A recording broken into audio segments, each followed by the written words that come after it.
Hello, TikTokers. Thank you for joining me this morning. I'm the biblical translator.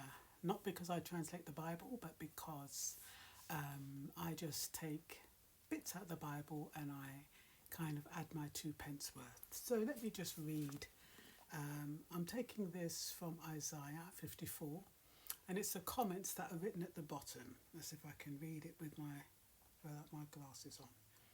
It says, "The cross made was not a rude interruption to the otherwise wonderful ministry of a great humanitarian and moral teacher. Jesus chose to take the punishment for our sins because he knew that there was no other way for us to have a relationship with the Holy God. The fact that Jesus knew what was waiting for him makes his journey to earth even more amazing." So, today I thought, when I read that, I was thinking about sacrificing oneself for somebody else, and how knowing that the sins of other people we're going to be responsible for. I think the good has always suffered for the bad, and when you even think about today, we are all sacrificial lambs for those people who are doing evil. Even when you think about the wars that are going around in the world, what the presidents and prime ministers and governments are doing to our countries, our respective countries, with little thought about civilians, we end up being sacrificial lambs for their decision. And there is nothing we shouldn't say there's nothing we can do about it, but when you think about it in reality, there isn't anything we can do about it. Yes, we can protest, but in the UK, they brought out protest laws which are becoming more and more severe as and when they want to put them in place. At the moment, they're being lenient with the protest laws.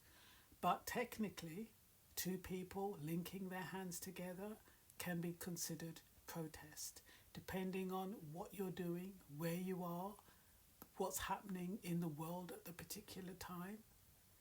You can be arrested for protesting if they feel it's going to cause trouble, and it's their interpretation, not yours. You could just be in the area where there's a protest and be stopped and taken inside and held. My point is that there's only so much we can do. Once the government and heads of state and people in power decide what they're going to do, there is nothing we just go along with it. Sometimes it results in death, sometimes it doesn't. If there's a war, we will be the sacrificial lambs. Those people who join the army, they will be the sacrificial lambs. Anyone who comes in the way of trying to stop anything that is untoward will become sacrificial lambs. And Jesus was a sacrificial lamb for us. When he died on the cross, it wasn't because of his sins, it was because of our sins. And we might think that, a lot of people think that, I won't even say what people think because I can't know what people think. But when you think about how many centuries that story, I'll call it a story for want of a better word, that story has been relevant and significant. How people in today still believe that Christ died for us on the cross, still go to church, still believe in God. It's not by accident. It's not by accident. How can something that happened centuries ago still be relevant today?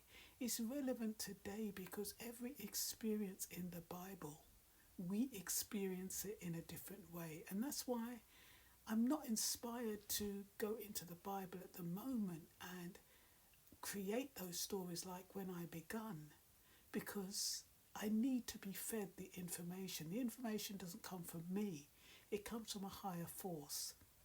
And sometimes I'm not in that place to receive. And so the human self, the human me, will look at the Bible like today, and I will take from it what I feel is relevant to me and possibly to you. And for me today, when I was reading about God's love, because the cross symbolizes three things. It symbolizes our sins, the sins that Jesus died for. It symbolizes God's love. God sacrificed his son for us. And there's a third reason. What was the third reason? It represents the only way to salvation. So the only way for salvation is for the forgiveness of sins. And yes, you'll have some people who will do something wrong, and then they'll say, oh, by the grace of God, he'll forgive me. And they keep doing wrongs, knowing that Jesus has grace and mercy. But Jesus isn't a fool. And that's what's irritating sometimes, when people use Jesus as a scapegoat after what he did for us.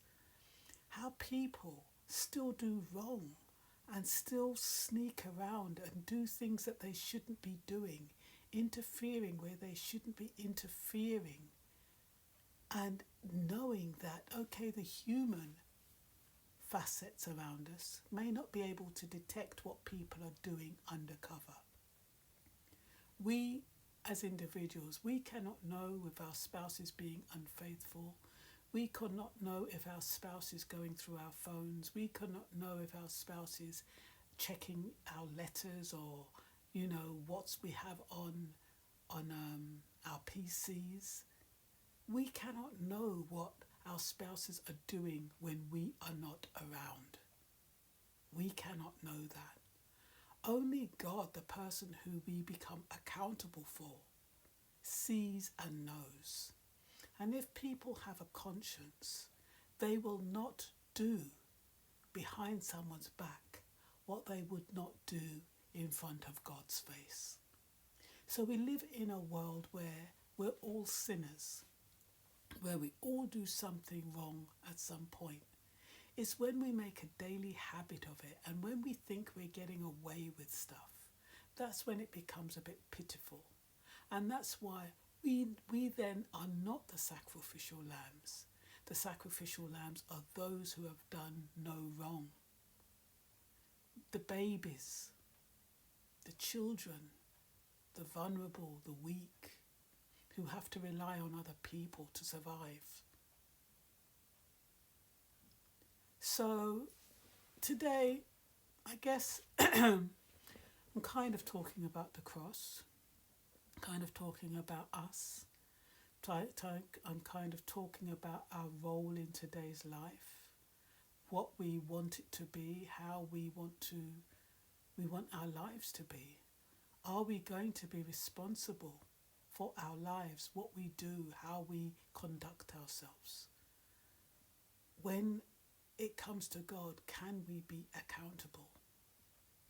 Many people, will say, God, God, and he will say, I do not know you, because you haven't done God's will. You haven't done God's will. You haven't followed his commandments.